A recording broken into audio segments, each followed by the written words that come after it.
Hello dear student, मैं आपके बीच में उपस्थित हूँ पॉलिटेक्निक की बेहतरीन से बेहतरीन क्वेश्चन लेकर। आप लोग को हम विश्वास दिलाना चाहते हैं, इसमें बहुत ही शानदार थ्योरेटिकल क्वेश्चन आपके बीच में लेकर उपस्थित है। उत्तर प्रदेश पॉलिटेक्निक परीक्षा एंट्रेंस एग्जाम 2023 के तहत हम बहुत ही शानदार क्वेश्चन लेके आ रहे हैं, जिसमें से पहला क्वेश्चन आप लोग देख सकते हैं। चुंबकीय क्षेत्र में स्थित किसी सतह पर खींचा गया अभिलंब क्षेत्र की दिशा से थीटा कोण बनाता है। सतह के ए क्षेत्रफल से गुजरने वाला फ्लक्स होगा। तो आप लोग के नॉलेज के लिए बता दें, कि इसमें चुंबकीय फ्लक्स बराबर होता है फाई बराबर होता है बी ए कॉस थीटा होता है। ठीक है, बी इंटू ए कॉस थीटा होता है। तो आप लोग फाई बराबर बी इंटू ए कॉस थीटा होता है। तो ये बताइए, पहला ऑप्शन है बी अपान ए, तो ए तो होगा नहीं। अब B into A, B cross A दिया हुआ है। तो आप लोग को नॉलेज के लिए बता दें कि जो चुंबकीय फ्लक्स फाई होता है वह एक अदिश राशि है, इसलिए बी इंटू ए भी नहीं होगा। अब बी क्रॉस ए नहीं होगा। अब देख सकते हैं सी वाला है बी इंटू ए, इसलिए ऑप्शन नंबर सी होगा। कौन सा ऑप्शन होगा, ध्यान दीजिए, कौन सा ऑप्शन होगा आपका ऑप्शन नंबर कौन होगा, सी होगा। यानी ये वाला ऑप्शन जो होगा वह सी होगा आपका राइट ऑप्शन। ठीक है, तो फाई बराबर कितना होता है याद कर लीजिएगा, सवाल भी लगा सकते हैं। फाई बराबर कितना होता है, फाई बराबर होता है आपका बी ए कॉस थीटा। इस फार्मूले को अवश्य याद रखिएगा। चलिए क्वेश्चन नंबर 2 को देखते हैं। क्वेश्चन नंबर 2 जब देखेंगे तो यहाँ आप देख सकते हैं लिखा क्या है आपका, लिखा है विद्युत चुंबकीय प्रेरण में उत्पन्न प्रेरित विद्युत वाहक बल की दिशा किस नियम से ज्ञात की जाती है। विद्युत चुंबकीय प्रेरण, आपको यह बता दें पहले विद्युत चुंबकीय प्रेरण किसे कहते हैं। जब किसी चुंबक तथा कुंडली के बीच आपेक्षिक गति होता है तो चुंबकीय फ्लक्स में परिवर्तन होने लगता है, और चुंबकीय फ्लक्स में परिवर्तन होने से उसमें एक बल उत्पन्न हो जाता है जो कुंडली को घुमाने लगता है। इसी घटना को क्या कहते हैं, विद्युत चुंबकीय प्रेरण कहते हैं। सारी चीजें एकदम मस्त से एकदम विस्तार से बताएंगे प्रत्येक पॉइंट के बारे में। तो विद्युत चुंबकीय प्रेरण में उत्पन्न प्रेरित विद्युत वाहक बल की दिशा किस नियम से ज्ञात की जाती है। पहला जो दिया है एम्पियर के नियम से, दूसरा जो दिया है लेंज के नियम से, सी वाला जो है फैराडे के नियम से या मैक्सवेल के नियम से। तो इसमें विद्युत चुंबकीय प्रेरण में उत्पन्न प्रेरित विद्युत वाहक बल की दिशा लेंज के नियम से मापी जाती है, लेंज के नियम से। ठीक है, तो ये लेंज के नियम से होगा, यानी ऑप्शन नंबर बी होगा। चलिए अगला क्वेश्चन नंबर कौन देखते हैं, 4। जब 4 देखेंगे तो यहाँ आप देख सकते हैं क्वेश्चन नंबर 4 आपके स्क्रीन पर दिखाई दे रहा होगा। चुंबकीय प्रेरण की खोज किसने की थी। चुंबकीय प्रेरण की खोज किसने की थी। चुंबकीय प्रेरण की खोज किसने की थी, ध्यान दीजिए। चुंबकीय प्रेरण की खोज, हाँ अब सही है। चुंबकीय प्रेरण की खोज किसने की थी, पहला फ्लेमिंग, दूसरा लेंज, सी वाला फैराडे, और चौथा क्या है ओर्स्टेड। तो इसमें जो होगा ऑप्शन नंबर कौन होगा, फैराडे होगा, इसलिए ऑप्शन नंबर सी होगा। चलिए अगले क्वेश्चन को देखते हैं। क्वेश्चन नंबर इसमें 5 है, विद्युत चुंबकीय प्रेरण की घटना होती है। तो विद्युत चुंबकीय प्रेरण में क्या होता है, चुंबक और कुंडली में आपेक्षिक गति होता है। तो भैया जैसे देखिए चुंबक तथा कुंडली में गति किस ऑप्शन में लिखा है, जैसे पहला में लिखा है किसी वस्तु को आवेशित करने की प्रक्रिया है। बी वाला है किसी चुंबक में विद्युत धारा प्रवाहित करने के कारण चुंबकीय क्षेत्र में उत्पन्न करने की प्रक्रिया है। सी वाला जो ऑप्शन है दिया हुआ है कुंडली तथा चुंबक के बीच आपेक्षिक गति के कारण। सी वाला ऑप्शन क्या है, सी वाला ऑप्शन है कुंडली तथा चुंबकीय क्षेत्र चुंबक के बीच आपेक्षिक गति।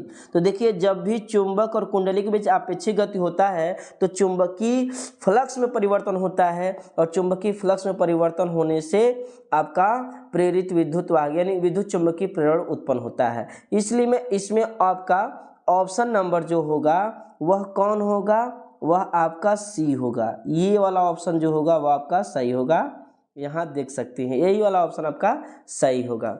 चलिए अगला क्वेश्चन देखते हैं। अगला क्वेश्चन जो है क्वेश्चन नंबर 6 है। क्वेश्चन नंबर 6 क्या है, किसी प्रणालिका के अंदर चुंबकीय प्रेरण का मान घटता है। तो आपके नॉलेज के लिए बता दें, जैसे हम केंद्र से दूर जाते हैं, जैसे मान लीजिए ये आपका केंद्र हो गया और केंद्र से ये केंद्र हो गया, और केंद्र से जितना हम दूर बढ़ते हैं, केंद्र से जितना हम दूर बढ़ते हैं अक्ष से दूरी के साथ बढ़ता है। यानी किसी प्रणालिका के अंदर चुंबकीय प्रेरण का मान जितना हम दूर बढ़ेंगे उतना ही बढ़ेगा, यानी अक्ष से दूरी के साथ बढ़ता है। पहला शून्य होता है भाई, ये शून्य नहीं होता है, अक्ष से दूरी के साथ घटता नहीं है भाई, बढ़ता है। और जो नाम बढ़ता है वह होगा, और कौन होगा आपका, ऑप्शन नंबर बी होगा। तो ऑप्शन नंबर बी कर रहे हैं, ऑप्शन नंबर आपका डी होगा। ऑप्शन नंबर क्या होगा आपका, डी होगा। ये वाला जो होगा अक्ष से दूरी के साथ बढ़ता है, अक्ष से दूरी के साथ बढ़ता है। चलिए क्वेश्चन नंबर हम अब अगला देखेंगे। थ्योरेटिकल क्वेश्चन ही केवल लेके आए हैं आपके बीच में। और ये क्वेश्चन नंबर 10 क्या है, एक चौक कुंडली है, दिश धारा का मान घटाती है, दिश धारा का मान बढ़ाती है और प्रत्यावर्ती धारा का मान घटाती है। तो देखिए एक चौक कुंडली जो होती है वह प्रत्यावर्ती धारा में ही लागू होती है, तो चौक कुंडली जो होती है प्रत्यावर्ती धारा में ही लागू होती है, तो इसमें से प्रत्यावर्ती धारा वाला ही सही हो सकता है। अब कौन सा कौन होगा इसमें, प्रत्यावर्ती धारा का मान घटाती है कि प्रत्यावर्ती धारा का मान बढ़ाती है। तो आपके नॉलेज के लिए बता दें, इसमें ऑप्शन नंबर सी होगा, प्रत्यावर्ती धारा का मान घटाती है। तो चौक कुंडली क्या करती है, प्रत्यावर्ती धारा का मान क्या करती है, घटाती है। प्रत्यावर्ती धारा का मान क्या करती है, घटाती है। चौक कुंडली होती है प्रत्यावर्ती धारा का मान घटाती है, इसलिए ऑप्शन नंबर क्या होगा आपका, सी होगा। चलिए क्वेश्चन नंबर हम अगला देखते हैं। थ्योरेटिकल क्वेश्चन लेके ही आए हैं, ज़्यादा सोचने वाली बात नहीं है। यहाँ देख सकते हैं, आपको दिखाई दे रहा होगा। इसमें क्या है, अमीटर को समांतर क्रम में जोड़ने पर धारा प्रवाहित होती है। तो आपके नॉलेज के लिए बता दें, समांतर क्रम में विभव जो होता है वो समान होता है। समांतर क्रम में विभव समान होता है। समांतर क्रम में विभव यानी भी क्या होता है, समान होता है। तो लिखा क्या है क्वेश्चन में, अमीटर को समांतर क्रम में जोड़ने पर धारा प्रवाहित होगी, कम अधिक उतना ही शून्य। तो अधिक होगा, इस क्वेश्चन का राइट ऑप्शन जो है वह बी है। राइट ऑप्शन क्या है आपका, बी है, यानी बी इज आपका राइट ऑप्शन है। तो अमीटर को समांतर क्रम में जोड़ने पर धारा प्रवाहित होती है, क्या होगी, अधिक प्रवाहित होगी। चलिए अगला क्वेश्चन देखते हैं। अब क्वेश्चन नंबर आप यहाँ पे आपके स्क्रीन पर दिखाई दे रहा होगा 23 क्या है, वोल्ट मीटर को श्रेणी क्रम में जोड़ने पर धारा का मान हो जाएगा। तो धारा का मान हो जाएगा, तो जब वोल्ट मीटर को श्रेणी क्रम में जोड़ेंगे तो धारा का मान हो जाएगा भैया, शून्य होगा। वोल्ट मीटर को कभी श्रेणी क्रम में नहीं जोड़ते, हमेशा समांतर क्रम में ही जोड़ते हैं। तो अगर हम श्रेणी क्रम में जोड़ रहे हैं, वोल्ट मीटर को श्रेणी क्रम में जोड़ रहे हैं, तो धारा का मान क्या होगा, तो धारा का मान जो होगा आपका शून्य होगा। धारा का मान जो होगा आपका शून्य होगा, इसलिए ऑप्शन नंबर क्या होगा आपका, सी होगा। चलिए अगला क्वेश्चन देखते हैं। दिया है क्या, दिया है भारत में विद्युत ऊर्जा का उत्पादन किस आवृत्ति पर होता है, 400 हर्ट्ज पर, 200 हर्ट्ज पर, 100 हर्ट्ज पर, 50 हर्ट्ज पर। तो यहाँ पर भारत में एन बराबर इसका उल्टा होता है, ओमेगा अपान कितना, 2 पाई। ठीक है, तो अगर आवर्तकाल निकालना है तो टी बराबर 2 पाई बाई ओमेगा का प्रयोग करेंगे, अगर एन निकालना है तो ओमेगा अपान 2 पाई का प्रयोग करेंगे। इस तरह अब जब इसको इस पे जो सवाल दिया होगा ऐसे लगा सकते हैं। आवर्तकाल निकालना है तो 2 पाई बाई ओमेगा का, और एक और फार्मूला होता है, आपको बता दें एक और फार्मूला होता है एन, यहाँ पर एन बराबर ये भी होता है 2 पाई ओमेगा, ये तो होता ही होता है, और एक और भी हो जाएगा। चलिए आगे देखते हैं। तो इसमें सूत्र अगर लगाना होगा तो ये लगा के हम सवाल निकाल सकते हैं। अब क्वेश्चन नंबर हम देखेंगे। क्वेश्चन नंबर क्या है, ट्रांसफार्मर को डीसी में प्रयोग करने के लिए क्या करते हैं, इसकी क्रोड बदलनी पड़ेगी। भैया काहे क्रोड बदलेंगे, ये तो गलत बात है ना, इसे हम क्रोड काहे बदलेंगे। यानी पहला क्या है, इसकी क्रोड बदलनी पड़ेगी, इसकी क्रोड बदलनी पड़ेगी। तो काहे बदलनी पड़ेगी भैया, इसको वैसे ही रहने दीजिए, क्रोड नहीं बदलनी पड़ेगी। अब आगे देखते हैं, इसकी कुंडली बदलनी पड़ेगी। नहीं भैया, कुंडली भी वो यंत्र को थोड़े बदल देंगे, ये भी नहीं बदलनी पड़ेगी।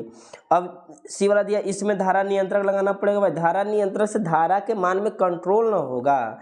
अब डीसी में प्रयोग करने के लिए आपको एसी का प्रयोग करना पड़ेगा, इसलिए ऑप्शन नंबर कौन होगा आपका, ये वाला डी होगा। डी वाला ऑप्शन क्या होगा आपका, सही होगा। ठीक है, चलिए आगे देखते हैं। अब देखिए इसमें दिया है क्वेश्चन नंबर 28, चल कुंडली माइक्रोफोन बदलता है। तो चल कुंडली माइक्रोफोन बदलता है क्या, ध्वनि को विद्युत ऊर्जा में, यांत्रिक ऊर्जा को प्रकाश में, विद्युत ऊर्जा को ध्वनि में, तो ध्वनि ऊर्जा को चुंबकीय ऊर्जा में। तो चल कुंडली माइक्रोफोन बदलता है ध्वनि को विद्युत ऊर्जा में, तो इसका जो ऑप्शन होगा वह ए सही हो, यानी ए वाला क्या होगा आपका, सही होगा। चलिए अगला देखते हैं। 29 नंबर, 29 नंबर क्या है आपका, एक दिश धारा जनित्र के आर्मेचर में प्रेरित विद्युत वाहक बल होगा। तो प्रेरित विद्युत वाहक बल भैया, दिश धारा जो जनित्र होती है उसमें प्रत्यावर्ती धारा काम करता है, और जब भी प्रत्यावर्ती धारा आएगा तो अल्टरनेटिंग करंट होगा। यानी इसका डीसी मतलब डायरेक्ट करंट, उच्चावचन जो है डीसी, तो इसमें बी जो होगा, जब भी दिश धारा जनित्र आ जाए, प्रत्यावर्ती धारा जनित्र आ जाए, तो उसमें एसी का ही प्रयोग करते हैं, यानी अल्टरनेटिंग करंट होता है, इसलिए ऑप्शन नंबर जो होगा आपका बी होगा। चलिए अगले क्वेश्चन में बढ़ते हैं। लेंज का नियम किसके संरक्षण से संबंधित है, लेंज का नियम किसके संरक्षण से संबंधित है। तो यहाँ पे देखिए लेंज का जो नियम होता है, लेंज का जो नियम होता है वह आवेश से संरक्षित होता है। ना ना ना ना ना, ये नहीं होगा। ऊर्जा से होता है, द्रव्यमान से होता है, संवेग से होता है। तो आप लोगों को बता दें कि जो लेंज का नियम होता है वह ऊर्जा से संरक्षित होता है, इसलिए ऑप्शन नंबर क्या होगा आपका, इसका ऑप्शन नंबर जो होगा वो आपका बी होगा। चलिए अगले क्वेश्चन में बढ़ते हैं, बिना टाइम गंवाए अगले क्वेश्चन में बढ़ते हैं। अब क्वेश्चन नंबर हम देखेंगे, देखिए ये न्यूमेरिकल आ गया है। चलिए देखते हैं, इसको भी देख सकते हैं हम। दिया है 500 फेरो वाली कुंडली से संबंध चुंबकीय फ्लक्स 0.1 सेकेंड में 0.32 वेबर से घटकर शून्य रह जाता है। कुंडली के सिरों पर उत्पन्न विद्युत वाहक बल होगा। तो इसके लिए यहाँ पर आप डेल्टा फाई, ये आपका एन का मान जो दिया है, फेरो की संख्या एन बराबर कितना दिया है, 500 दिया है। ठीक है, और डेल्टा टी का जो वैल्यू दिया है वह आपका 0.1 सेकेंड दिया हुआ है।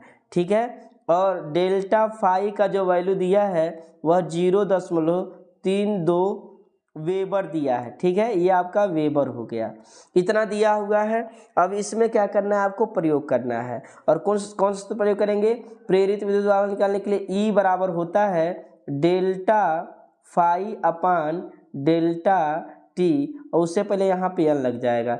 चलिए इसको मिटा के हम लिखते हैं, ये आपका कट हो गया।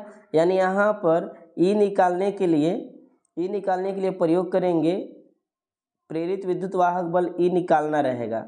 ई निकालने के लिए प्रयोग करेंगे, ई बराबर होगा आपका N delta phi upon delta T, इसी का प्रयोग करेंगे। एन की जगह 500 रख देंगे, और डेल्टा फाई की जगह पर 0.32 रख देंगे, और डेल्टा टी की जगह पर 0.1 रखेंगे। जब इनको सॉल्व करेंगे तो आएगा आपका 1600 वोल्ट, इसलिए ऑप्शन नंबर 36 का डी होगा। ऑप्शन नंबर 36 का क्या होगा आपका, डी होगा। चलिए तो ये आपका हो जाएगा, क्या आपका डी हो जाएगा। चलिए अगले क्वेश्चन को देखते हैं। 37 नंबर, 37 नंबर क्या है,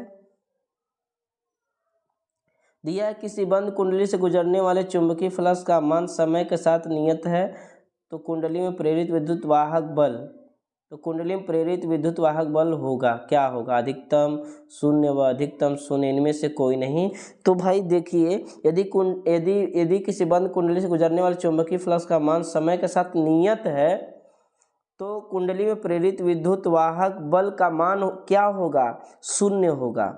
क्या होगा आपका, शून्य होगा, शून्य होगा। तो शून्य कौन सा ऑप्शन है, आपका ऑप्शन नंबर क्या है, बी है, इसलिए शून्य होगा। चलिए एक क्वेश्चन और देखेंगे हम इस सेशन में, 38 नंबर देखेंगे। और 38 क्या है, ध्यान दीजिए, 38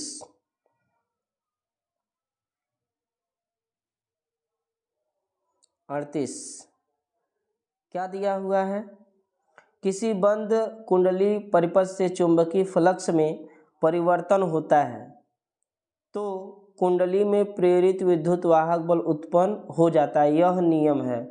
तो भैया ये फैराडे का नियम होगा, ठीक है। जब भी प्रेरित विद्युत वाहक बल आएगा तो फैराडे वहाँ पे विद्यमान रहेंगे, वहीं पर फैराडे पाए जाएंगे, इसलिए ऑप्शन नंबर कौन है आपका, ये ऑप्शन नंबर कौन है आपका, ए है, फैराडे का, ठीक है। इस सेशन में बस इतना ही रखेंगे। क्वेश्चन नंबर 39 से हम अगले सेशन में देखेंगे। चलिए इस सेशन में बस इतना ही रहने देते हैं, धन्यवाद।